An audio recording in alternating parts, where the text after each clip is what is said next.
G'day, this is Chris Savage from RL Ministries in Australia, welcoming you to this session of the Life of Messiah.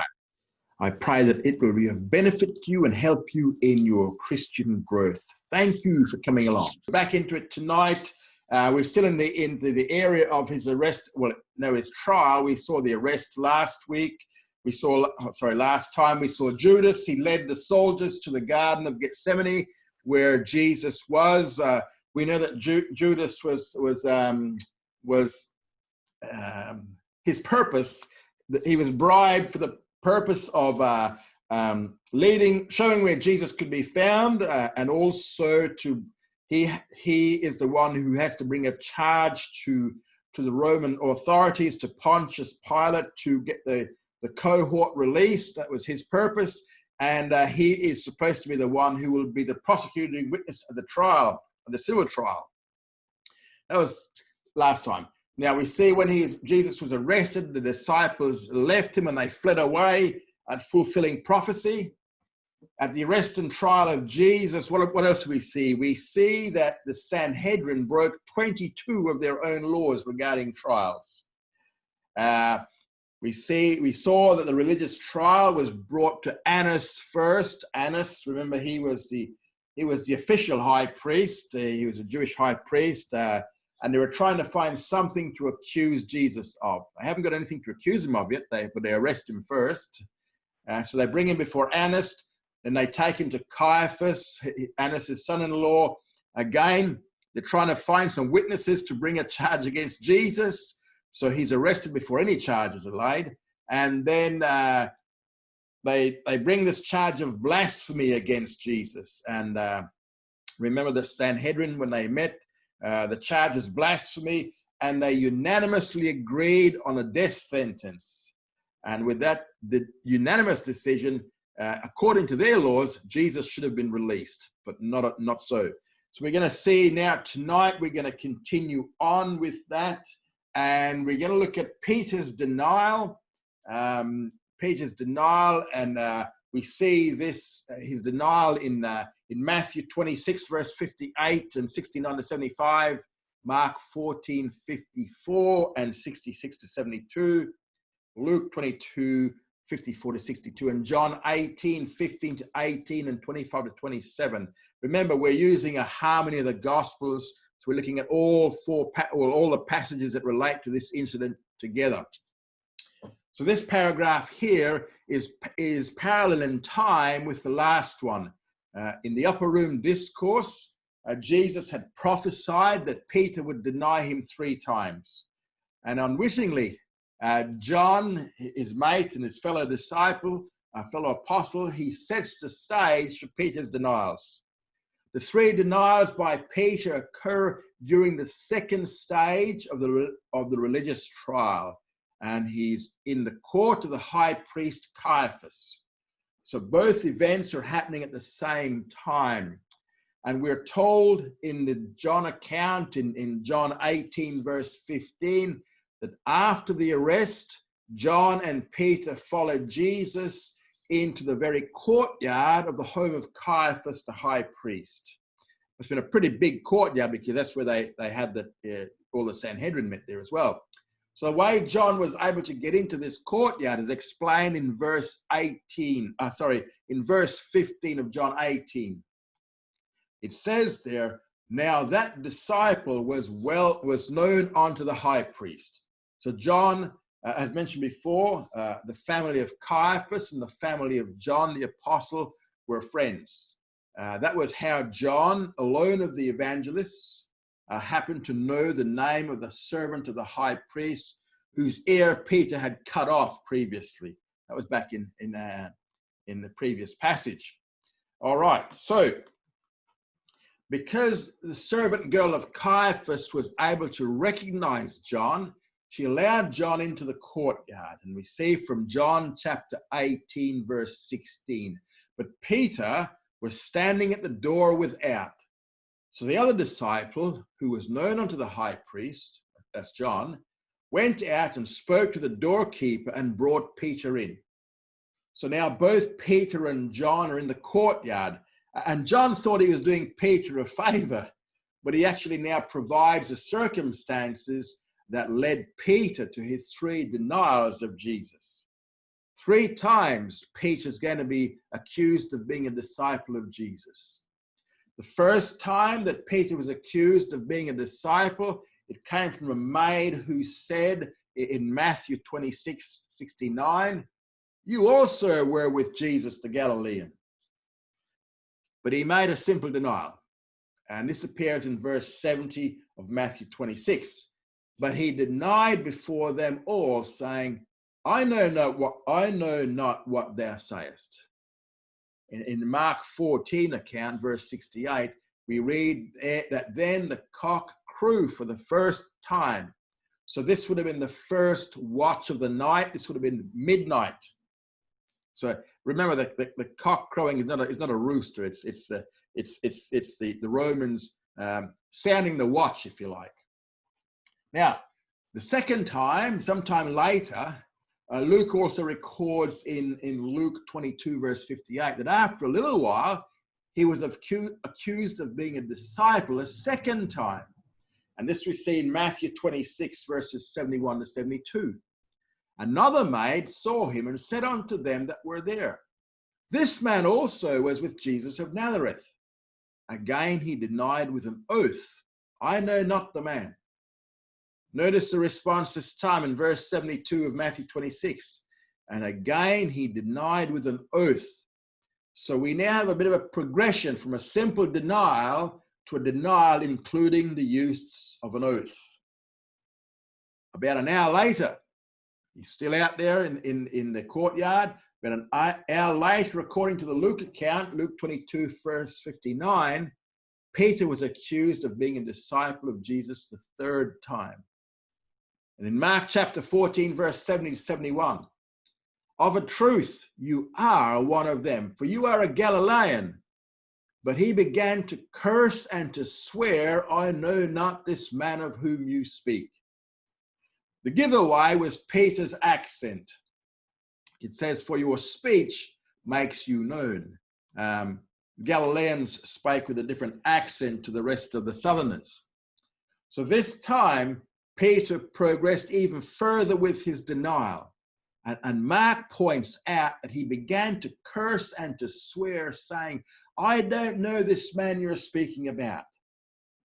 So summing this up here, what we see was, first of all, there was a simple denial, then a denial with an oath, and thirdly, we have a denial with the addition of cursing and swearing. And the verbs in the last case point to an object which was being cursed, and that object would have been Jesus himself. So Peter had to curse Jesus himself in order to alleviate the pressure from the accusation of being one of his disciples.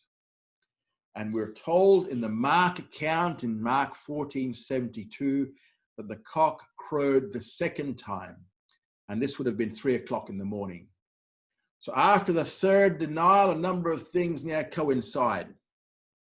If we were to look at the Luke account, we see at the end of chapter 22, verse 60, that immediately upon this third denial, the cock crowed. Also at that moment, at that very moment, the second stage of the Sanhedrin trial, the trial before Caiaphas, had come to an end. And as the door swung open, the eyes of Jesus and Peter met. And we see in Luke 22, verse 61, and the Lord turned and looked upon Peter. So the cock crowed, the door swung open, Jesus looked, and Jesus and Peter's eyes met. And when their eyes met, Peter remembered the prophecy made during the Passover feast. And at this point, he went out weeping bitterly through failure. But there's a determination for repentance there. He went out weeping. Now, we're looking at Luke chapter 22, verse 63 to 65. And this is the mockery and beating of Jesus. We see in Luke 22, 63, and the men that held Jesus mocked him and beat him. And they blindfolded him and asked him, saying, "Prophesy, who is it that struck you?" And many other things spoke they against him, reviling him. So this was the first mockery that Jesus was to suffer, and this was the third mistreatment for the night. It's the first of 8 mockeries Jesus undergoes.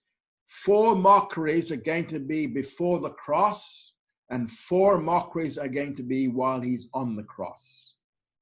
In the Matthew account, 26 verse 67, we read before of several mistreatments, but now in this Luke account, there is a further mistreatment.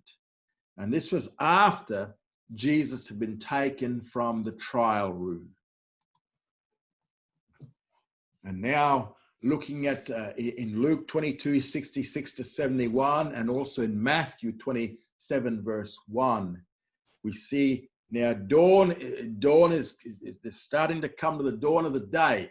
And this is the third stage of the religious trial. All that the Sanhedrin wanted to do at this time was to try and give a semblance of legality to the trial, which had already taken place. The trial had already been done. And remember, one of the things that they could not do according to their laws was to try someone at night. They couldn't try him at night. They couldn't try him in secret. It had to be in public, had to be in the daytime. You know, they broke 22 of their laws. So now it's coming to the dawn of the day. So they reassemble around daylight. All 3 accounts make that point. Now, when morning was come, we see in Matthew 27:1, and straight away in the morning, Mark 15:1, and as soon as it was day in Luke 22:66. But by now, the whole trial proceeding had been too far corrupted for them to be made legal. It well past that now. In the Luke account, in 22 verse 66, we're told that the Sanhedrin gathered together again. They asked 2 questions of Jesus. And the first is in verse 67 of Luke 22. "If you are the Christ, tell us." To which Jesus responded, "If I tell you, you will not believe. And if I ask you, you will not answer. But from henceforth shall the Son of Man be seated on the right hand of the power of God." So, Jesus' response to the first question was that they had already decided not to believe. But the proof of his words would be seen in that when they had finished with him, he would be seated at the right hand of God the Father. And in verse 70, we see the second question, "Art thou then the Son of God?" And the response of Jesus was, "You say that I am," which should be translated as the Greek. In the Greek, it's emphatic. "Yes, indeed." This is how the Greek translates. "Yes, indeed, I am the Son of God."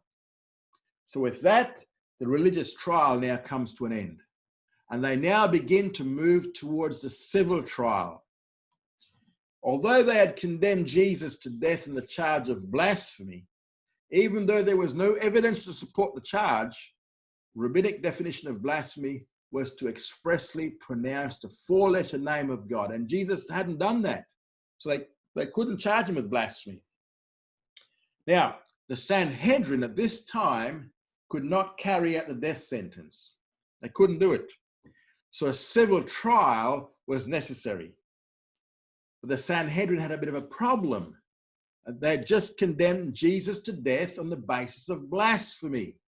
Now, this is a capital crime in the Jewish religion. But for the Romans, it's a religious thing. It's nothing to do with us. And that's why they now have to try and make Jesus seem as though he's actually a threat to Rome. And what they're going to do is they're going to, try and bring these false charges. So they have to try to make Jesus here a threat to Rome in his statements about destroying the temple. Now, that accusation would have been a convenient way to carry out a death penalty on the Roman law. And now they have to persuade or they have to manipulate Rome into condemning him. And by this time, in 30 AD or 30 CE, whichever one you want to use, The Romans had taken away the Jewish nation's right to capital punishment. So the Jews had to abide by Roman law in regards to capital punishment. And the Sanhedrin had already determined to put Jesus to death shortly after the resurrection of Lazarus. Remember when Jesus raised Lazarus back from the dead after 4 days, the Sanhedrin back then decided, we need to kill Jesus and we need to kill Lazarus as well, because he's a walking witness to Jesus. So they decided right back then that they were going to kill Jesus. He had to die. If the Sanhedrin carried out capital punishment on these charges, how would Jesus have been killed? He would have been stoned, and then he would have been and then they would have hanged him upon a tree. But the Romans carried out capital punishment by crucifixion, and both by Old Testament prophecy and by Jesus' own words, the death had to be carried out by crucifixion. So what happens now is they now needed Judas as a witness at the civil trial. But guess what? Judas is not going to be available. Judas won't be there for the civil trial. Now, the death of Judas.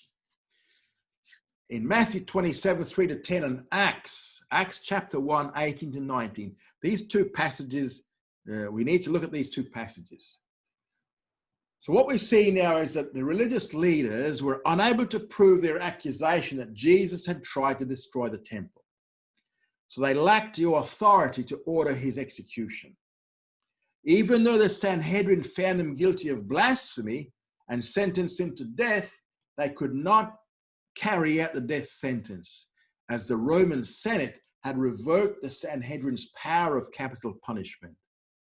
So if Jesus was going to be executed, he had to be found guilty of committing a crime or a capital offense under Roman law. Blasphemy was punishable by death under Jewish law only.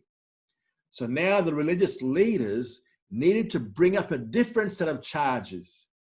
Now, while Judas was not needed for the religious trial, he was needed for the civil trial.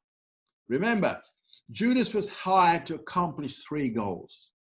He had accomplished the first 2, as we have seen, but the third goal was to testify against Jesus at the civil trial, which was necessary to carry out the death penalty. And in between the religious trial and the civil trial, Judas was to die.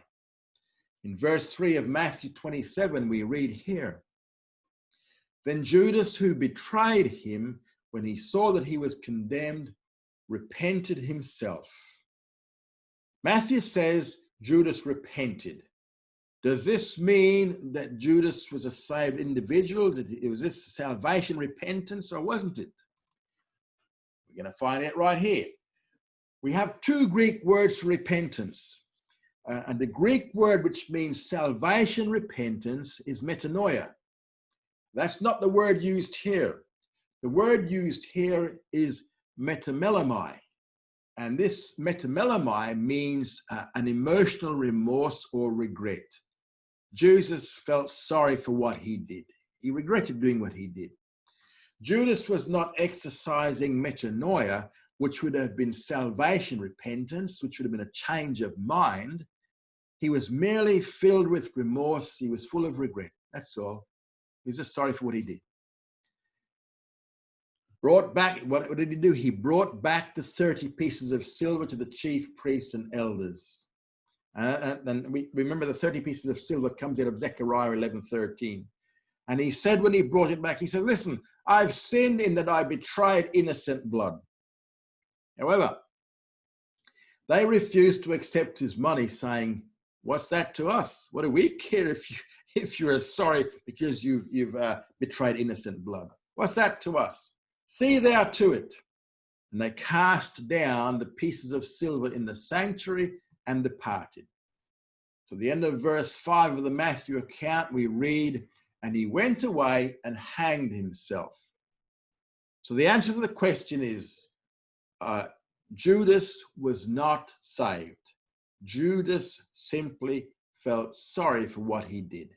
He did not have a change of mind about who Jesus was. Now, there are two alleged contradictions here, and this is what we have to look at Acts chapter 1 as well.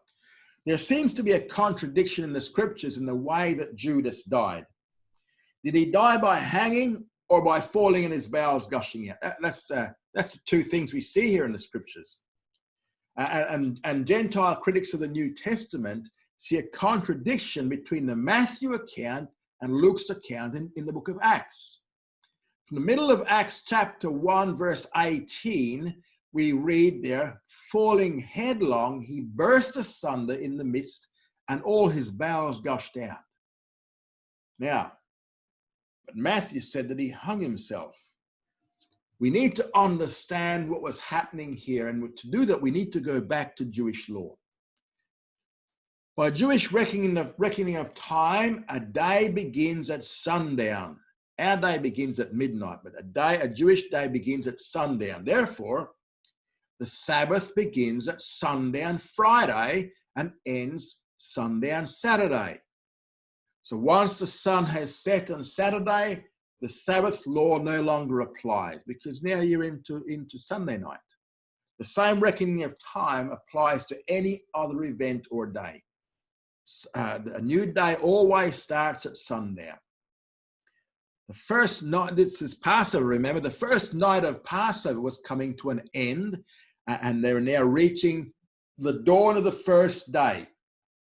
Remember, first night of Passover always comes before the first day of Passover. So Jewish families eat their Seder on the first night of Passover, just like Jesus did with his disciples or with his apostles. Now we're coming to the morning when the morning Passover sacrifice would be offered. Only the priesthood would participate in this morning Passover sacrifice. And this was at 9 a.m. And what would be the 24 chief priests and the high priests would partake of this Passover sacrifice in the morning. And according to Jewish law, if between the first night and the first day of Passover there was a dead body found within the walls of Jerusalem, then the city was considered to be defiled, ceremonially unclean, and the morning Passover sacrifice could not proceed. And this sacrifice went by the name of the Chagiga, C-H-A-G-I-G-A-H. However, Jewish law goes on to say that if the body was taken down or taken and cast into the valley of Hinnom, and that's a place of burning from which we get the word Gehenna, then the city would be regarded as ritually cleansed, and the morning sacrifice could now take place. So on this occasion, that meant that the Passover celebrations could continue. So with that background, the most likely scenario of what happened on that occasion, if we combine the Matthew account with the Acts account, was that Judas hanged himself within the city walls, or hung himself within the city walls of Jerusalem. That meant that the city was defiled, and the celebrations for that day would have had to be cancelled. But the problem was solved by the body being taken down and then thrown over the cliff face into the valley of Hinnom. And with that fall, you imagine throwing a body over the cliff face. With that fall, the body of Judas would have burst, as described in Acts chapter 1, verse 18. And later on, the body would have been collected for burial.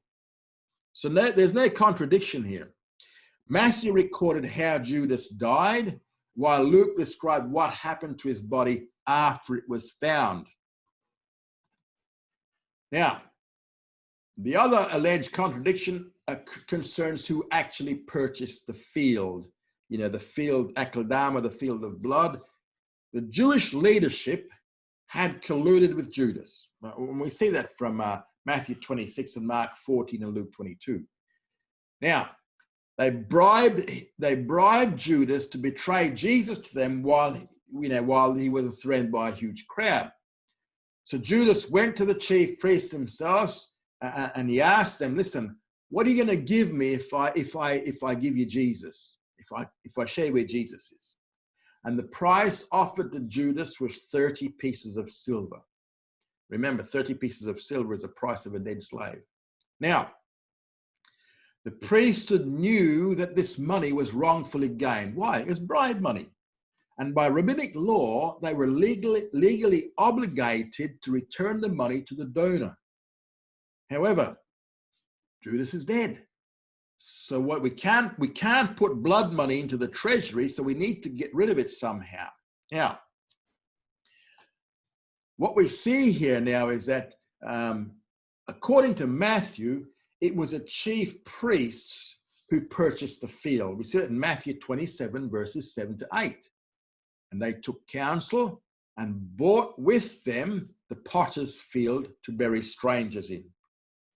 Yet Luke in Acts stated, now this man Judas obtained a field with the reward of his iniquity. That's Acts chapter 1, verse 18. From a Jewish viewpoint, both statements are true. By Jewish law, money wrongfully gained could not be put into the temple treasury. Matthew 27:6 tells us that it is not lawful to put them into the treasury, since it is the price of blood. Although the money could not be placed into the temple treasury, it could be used for purchasing something to benefit the wider community in the name of the donor. You know, like you're building a hospital or something.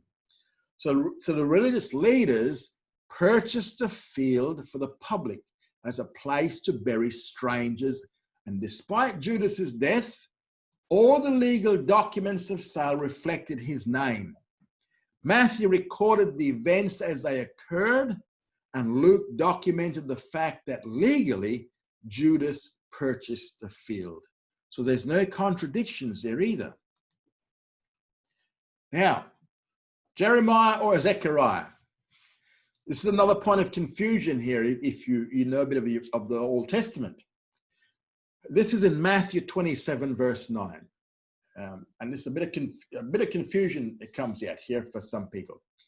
Matthew 27, verse 9 says, then was fulfilled that which was spoken by Jeremiah the prophet, saying, they took the 30 pieces of silver, the price of him that was priced, whom certain of the children of Israel did price, and they gave them for the potter's field as the Lord appointed me. So Matthew says that what happened here with Judas was a fulfillment of something spoken of by the prophet Jeremiah. He was probably referring to Jeremiah 18, verse 2 to 3, and Jeremiah 32, 8 to 9 about the potter and stuff like that. But he actually quoted Zechariah 11, 12 to 13, which says, and I said unto them, if you think good, give me my hire. If not, forbear. So they weighed for my hire 30 pieces of silver. And Jehovah said unto me, cast it unto the potter, the goodly price that I was prized at by them. And I took the 30 pieces of silver and cast them unto the potter in the house of Jehovah. So Peter says Jeremiah, he uses Jeremiah in quoting this thing, but it was actually Zechariah. So what does Jeremiah have to do with this? And for the unbelievers, for those skeptics, what they say, this is another example against biblical inspiration, because they say it's a mistake. It's an error here. And the usual way out of this is to say that it's a scribal error, which is a valid option. Another answer is that Matthew quoted from both Zechariah and Jeremiah, but named only one of the prophets from which he was quoting. But there's a better answer than that. And this one is based on the fact, this answer is based on the fact that only Matthew records this event. Now, remember, in Matthew's gospel, he's particularly concerned with the development of the rejection of the Messianic king and the unpardonable sin which resulted in the destruction of Jerusalem in the year AD 70. Remember, Jesus prophesied that was going to happen. And that may account for his reference to Jeremiah while quoting Zechariah, as Jeremiah referred twice to a particular curse that has relevant to Judas's burial place, the curse of Topheth. Jerusalem, if you look at the diagram there, Jerusalem is surrounded by two valleys, a valley either side. One is the valley of Kidron on the eastern side, and the valley of Hinnom coming around the west side and going into the south to the south. This place, Topheth, is located where the two valleys meet. And some of the more wicked kings of Jerusalem practiced human sacrifice here. And as a result, God pronounced a curse upon this section of the valley in Jeremiah chapter 7, 31 to 34. And this is what Jeremiah says. And they have built the high places of Topheth, which is in the valley of the son of Hinnom, to burn their sons and their daughters in the fire, which I commanded not, neither came it into my mind. Therefore, behold, the days come, says Jehovah, that it shall no more be called Topheth, nor the valley of the son of Hinnom, but the valley of slaughter. For they shall bury in Topheth till there be no place to bury. And the dead bodies of this people shall be food for the birds of the heavens and for the beasts of the earth, and none shall frighten them away. Then will I cause to cease from the cities of Judah and from the streets of Jerusalem the voice of mirth and the voice of gladness, the voice of the bridegroom and the voice of the bride, for the land shall become a waste. Now, in the Hebrew scriptures, the valley of Hinnom was known as Gay Ben Hinnom. Literally, it was the valley of the son of Hinnom. In the Talmud, it was referred to as Gehinnom or Gehinnom. And that was referred to as a place where humans were burned as sacrifices. And the Hebrew words, when they became Hellenized, it became Gehenna, which became the term used for the lake of fire, the place of the future burning of humans. And after a few, a bit of a changes in the etymology, the term found its way into the English dictionary as Gehenna.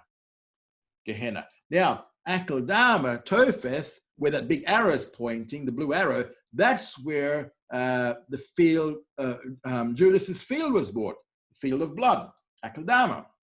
Now, referring to Gehenna, Jeremiah wrote, "Thus says Jehovah of hosts, even so will I break this people and this city as one breaks a potter's vessel that cannot be made whole again. And they shall bury in Topheth till there be no place to bury." And that's Jeremiah chapter 19, verse 11. That's on your screen. So, this curse, the curse of Jeremiah was that someday in the future, Jeremiah's day, the people of Israel would bury in Topheth until there was no more room to bury. And Matthew showed that when the religious leaders purchased this particular area of the Hinnom Valley, they also purchased a Jeremiah curse. Because when the unpardonable sin was judged and punished in AD 70, so many people were slaughtered. Altogether, 1.1 million Jews were killed in that war. But they buried until there was no more room in the field in the valley of Topheth. It was full. And one ancient writer observed, after Titus has taken Jerusalem, and when the country all around was filled with corpses, the neighboring races offered him a crown. But he disclaimed any such honor to himself, saying that he had merely lent his alms to God, who had so manifested his wrath. Imagine that. A Gentile writer writes that. Now, Acts chapter 1, verse 19 notes that the field initially became known by the name Akeldama, Aramaic for the field of blood, because it was bought with the purchase price of blood. However, it literally ended up being a place of slaughter. And therefore, Matthew mentioned Jeremiah to point out that the curse of Topheth would come to pass as a result of the unpardonable sin. And he quoted Zechariah to show that the actual purchase price was that of a dead slave. Now, once Judas was dead, the religious leaders lost their one witness for prosecution. And for that reason, just as a disorganization and confusion dominated the initial stage of the religious trial, the same was going to be true of the civil trial. Just for those who don't know, the unpardonable sin was the rejection of Jesus while he was physically present on the earth on the basis that he was demon-possessed. That was called the unpardonable sin. That's what Jesus said in Matthew. That was the unpardonable sin. And Jesus pronounced a judgment upon the nation, which said that, you know, there would be not one stone left but another in the temple, and the place would be a place of slaughter. Okay. The civil trial. We now need to go before the Romans. Civil trial also goes through 3 stages as well, just as same as religious trial. While the issue of blasphemy in the religious trial was not while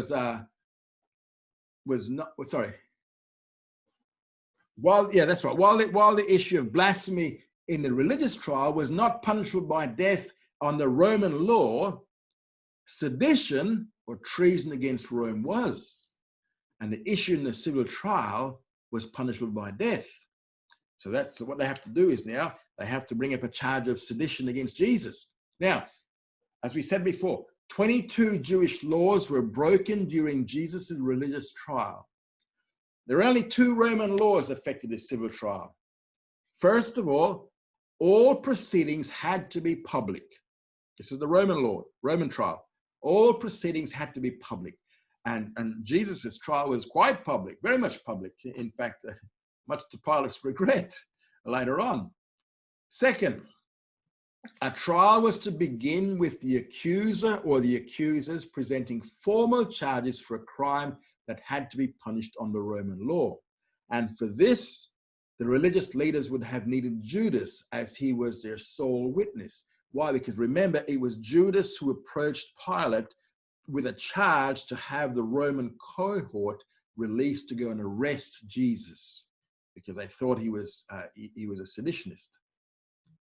Now, we see the first trial before Pilate. We're going to look mainly at John chapter 18, verse 28 to 38. We see it also in Matthew 27:2 and 11:14, Mark 15, 1 to 5, and Luke 23, 1 to 5. So we see the first stage of the civil trial, and this was before Pilate. Pilate had been born in Spain. He served as a procurator of Judea between the years 26 to 36 AD. And this event takes place roughly in the middle of that period in 30 AD. Now, Pilate was infamous for his cruelty, and his career came to an end after having ordered the massacre of a group of Samaritans. And he was then called to Rome to answer for what he had done then. And Pilate's career as a governor of Judea ended in AD 36. So we now come to the 3 stages of the civil trial. In the religious trial, issue had been blasphemy, but that wasn't punishable by death under Roman law. But the issue in the civil trial was sedition or treason, which was punishable by death. There are 2 things of importance to note about Roman law. First of all, as I said, proceedings had to be public. That's why the proceedings before Pilate were public and the multitude was present. Secondly, the commencement of the proceedings had to be done on the basis of a specific charge by the prosecuting witness. Judas was needed to perform that function. But after he knew the verdict of the religious trial, Judas committed suicide. So the trial could not go on as smoothly as planned because their star witness is gone. So in spite of the fact that it was very early in the morning, Pilate was already up and dressed and ready to conduct the trial. Why? Because remember, earlier that night, he'd released a Roman cohort to Judas who'd come before Pilate to present the case. And this was needed to obtain the Roman cohort with which to go and make the arrest. And since Pilate had earlier released the soldiers to Judas with his presentation, with the indictment, Judas should have returned with the soldiers for the civil trial. So Jesus, he was the accused, he was there. But where's Judas the accuser? He's not there, and he won't ever be there. And in John 18:28, we read of the Jews.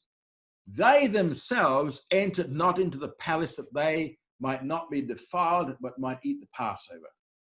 So again, this has caused some confusion because the Passover had been eaten the previous evening. Remember, they all had their Passover meal around the table in the evening after sundown. Thursday night had been the first night of Passover when the Seder meal had been partaken by Jewish families. So, they're talking about another Passover now. But remember, during the morning after, there was a special Passover sacrifice known as a chagigar. We said it before. It was offered immediately after the regular morning sacrifices, and it was roasted and eaten later that day. But if the priest became ceremonially unclean before the chagigai was served, they could not eat it. And one way to become ritually defiled was to enter the home of a Gentile. And that was why the chief priests did not enter the praetorium. They did not enter in with into the Roman praetorium. Now, we need to look at John chapter 18, verse 29. We need to find some sort of accusation we can bring to the Romans. Now, we need to have this accusation for this trial to proceed. So the trial had to proceed with a specific charge being voiced by the prosecuting witness, but he's not there. Pilate therefore asked them, "What accusation do you bring against this man?" Now, this is when Judas should have stepped up and said, "Well, here's the accusation, but he's dead." So the Jewish leaders' response in verse 30 of John 18 was, "If this man were not an evildoer, we'd not have delivered him up to you." They got no charge. They just said, "Well, he's just a bad guy. He's an evildoer." They had no witness, no one to bring accusation.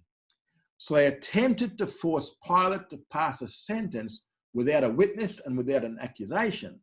They think they can get Pilate to break Roman law as well. And Pilate, following Roman law, responded in verse 31 of John 18, "Take him yourselves and judge him according to your law." As there was no accusation, there could be no condemnation.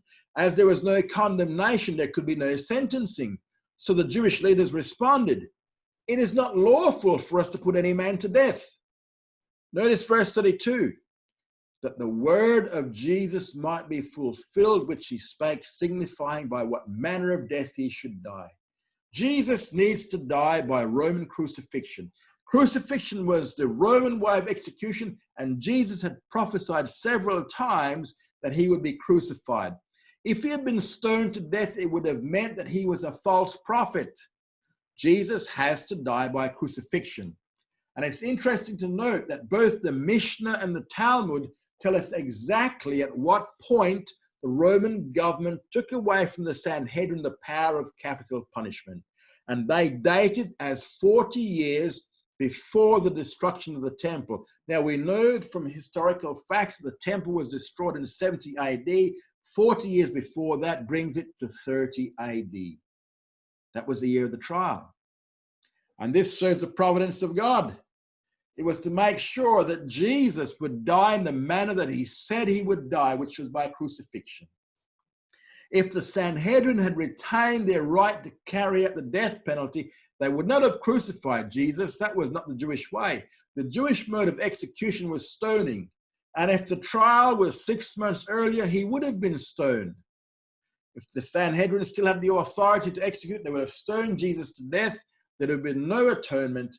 And the prophecies made by Jesus about the manner of his death would have been false. So the year of his trial was the very year, according to Jewish references, that the right of the Sanhedrin to carry out the death penalty was taken away from them. Now, the Jewish leaders are in a bit of a plight now. Well, what are we going to do now? Because Pilate needs a proper accusation to proceed. And they finally came up with an accusation, as we see in the Luke account, verse 2. In Luke 23, verse 2. "We found this man perverting our nation and forbidding to give tribute to Caesar, and saying that he himself is Christ, Messiah, a king." Now, notice the contempt which they have for Jesus, because they don't even use his name. They refer to him as this man here, not Jesus, this man. The accusation now was of sedition against Rome, and 3 counts were brought against Jesus. First, it says he was perverting the nation. Well, how was he perverting the nation? They said by mixing truth with heresy and stirring up rebellion. Second, he was forbidding the people to give tribute to Caesar. This was an act of treason, but it was an obvious lie, because Jesus said back in Matthew 22, verse 21, to render unto Caesar the things that are Caesar's. Third, they reminded Pilate that Jesus claimed to be Messiah, a king, and therefore a competitor to Caesar. Now, if those charges were true, he would be killed. Now, after the accusation had been given and the charge was laid, there was now a private conversation between Jesus and Pilate. It was inside the Gentile palace where the Jews could not go into, or would not go into. In the John account, we read at the end of verse 33 that Pilate asked Jesus, "Art thou the king of the Jews?" What Pilate wants to know here was whether Jesus was really a competitor to Caesar, not whether he is the Messiah. He's not interested in that. He's not a Jew. And Jesus, as usual, what does he do?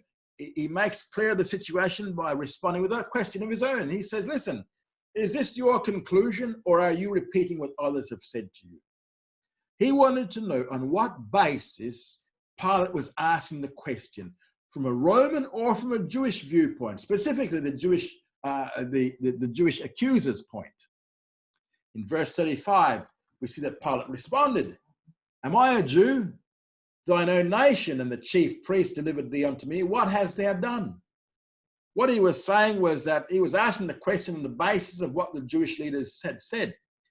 Pilate's point is that I'm a Roman. I'm not interested in this messianic frame of reference. That's nothing to do with me. But as a Roman, all he needed to know was whether Jesus was a competitor to Caesar or not. Now the situation becomes clear because Jesus responds in verse 36. My kingdom is not, this is John 18, verse 36. My kingdom is not of this world. If my kingdom were of this world, then would my servants fight, that I should not be delivered to the Jews. But now is my kingdom not from hence. So Jesus had said in effect, no, I'm not a competitor for Caesar. My kingdom is not from here. Why not? Why is he not a competitor for Caesar? Why? Two reasons. First of all, he says, my kingdom is not of this world. And here's a bone of contention for some people. Those people who are not millennialists, who don't believe in a millennial kingdom, who don't believe in a literal kingdom on earth, they like to use this verse to teach against the millennial kingdom, against a literal earthly kingdom. They believe in his second coming, but not that when he returns, he'll set up his earthly kingdom. They instead interpret Jesus' statement to mean that his kingdom will not be in this world. But Jesus said that his kingdom was not of this world. What they're ignoring is that one chapter earlier in John chapter 17, Jesus used the same expression about his disciples. He says, listen, he said, they're not of this world. To say that something is not of this world is not the same as saying that it will not be in the world. And this comes out clearly in John chapter 17, verses 11, 14, 16, and 18. John 17, 11, 14, 16, 18. Where Jesus says that his disciples are in the world, but they're not of the world, meaning that they are not of the world's nature. We're not like the world. The kingdom of Jesus will be in the world, but it is not going to be of the world's nature. It's not going to be like the world.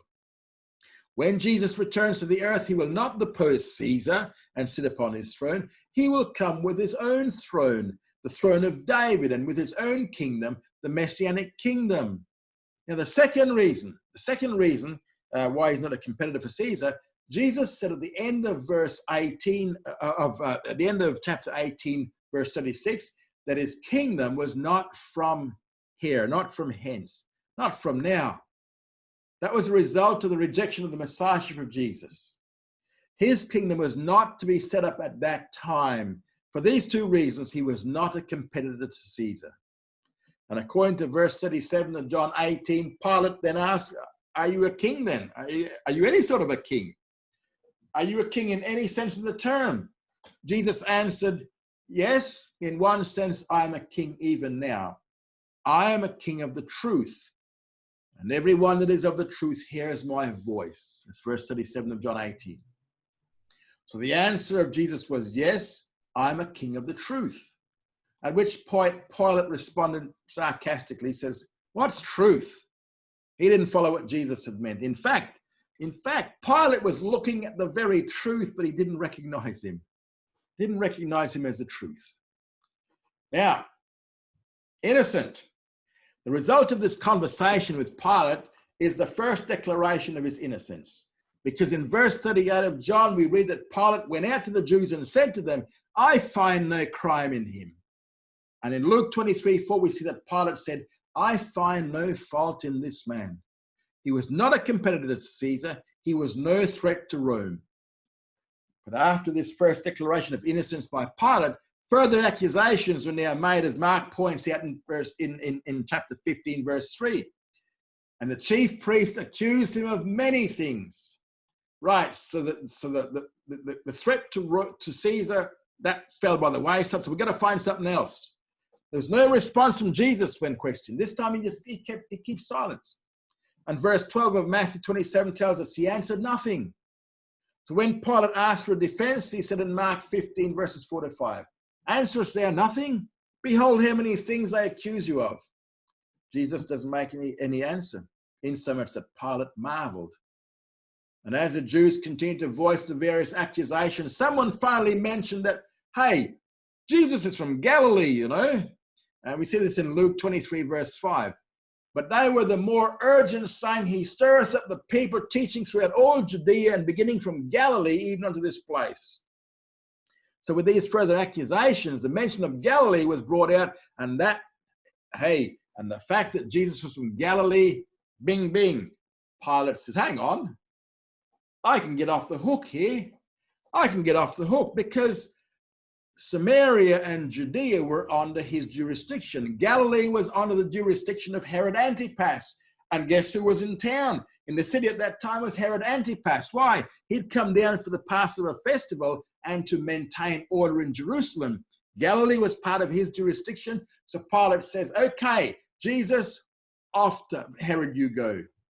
So he goes to see Herod now. And this is going to be the trial before Herod. And we see this in Luke 23, verses 6 to 12. Who's Herod? Well, Herod is the youngest son of Herod the Great. He was the guy who ruled as a tetrarch of Galilee and Perea. And he ruled there for 43 years. About a year earlier before the trial, he was the guy who had John the Baptist beheaded through the influence of his wife Herodias. Remember, you know, Salome danced for him, and Herodias, Salome's mother, said, oh, I'm going to ask for his head. Anyway, in Luke 23, verse 7, and when he knew that he was of Herod's jurisdiction, he sent him unto Herod, who himself was also at Jerusalem in these days.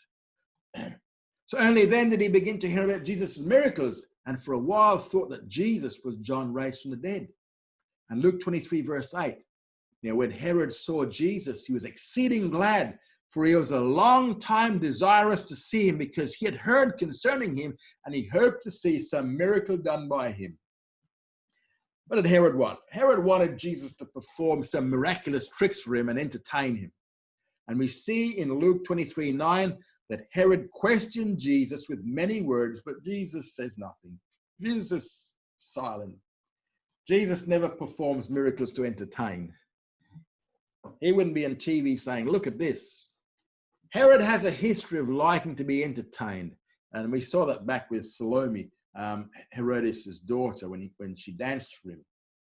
We also see in verse 10 here, the chief priests and the scribes kept on accusing Jesus very strongly.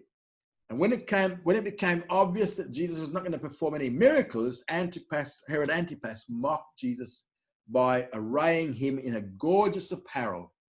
And this is verse 11 of Luke 23. And the way these words are used, and we see them used in Acts 12:21 and James 2:3, it's more likely that gorgeous apparel means regal clothing, royal clothing. So this was the second mockery that Jesus suffered on this feast day. And out of this second stage of the civil trial, we now have two results. First one, Herod dismissed the case. Jesus is no threat to Rome. So in spite of all the accusations by the chief priests and scribes, we see in Luke 23:10, he dismisses the case. This was in effect a second declaration of the innocence of Jesus. He's without fault, without blemish. Secondly, we read in Luke 23 verse 12 that Herod and Pilate became friends with each other. So even Jesus brings enemies together as friends. Before that day, there had been enmity between these two men. The source of the enmity between Herod and Pilate arose out of the fact that when Pilate first became procurator, Pilate ordered his legions to carry ensigns with Caesar's portrait into Jerusalem. And what did this do? This violated Jewish law, which forbade the making of images. And Herod Antipas, who was a nominal convert to Judaism, he's Idumean, and he understood these Jewish sensitivities. And he knew that as long as the ensigns were within the walls of Jerusalem, a constant threat existed of Jewish agitation turning into rebellion. And he didn't want that at all. And so he asked Pilate to take them down, but Pilate refused. And then Antipas, he wrote a letter of complaint to the Roman Senate, who ordered Pilate to comply. And since then, Pilate and Antipas were at enmity between themselves, because each of them felt that their patch wasn't each of them felt that they weren't recognized by the other. They, I'm the top dog, you're not the top dog. Now that the ruler of Judea had sent a Galilean, you remember Pilate, who was in Judea, he sent Jesus to Galilean to go and see Herod, because Herod's in charge of Galilee. Herod felt good, because now they recognize their mutual authority and they have become friends at Jesus' expense, obviously. Now, 9 years later in AD 39, Herod Antipas, under the influence of his ambitious wife Herodias, they went to Rome to seek the title of king. And the Senate had given that title to his father, Herod the Great, King Herod the Great. And if Rome also made Antipas king of Judea, she could be called queen. And that's what she was after, Queen Herodias. And when he arrived in Rome, instead of receiving the title, guess what happened to him? He was deposed by Emperor Germanicus. He's the guy we would know as Caligula. And then he was banished by the Roman Senate to Lyon in present-day France. And poor old Herod and Herodias, they died in poverty. And that was a fitting payment for his role in the death of John the Baptist and in the mockery of Jesus the Messiah. And that is your lot for tonight. If anyone needs to contact us, there are the contact details on your screen.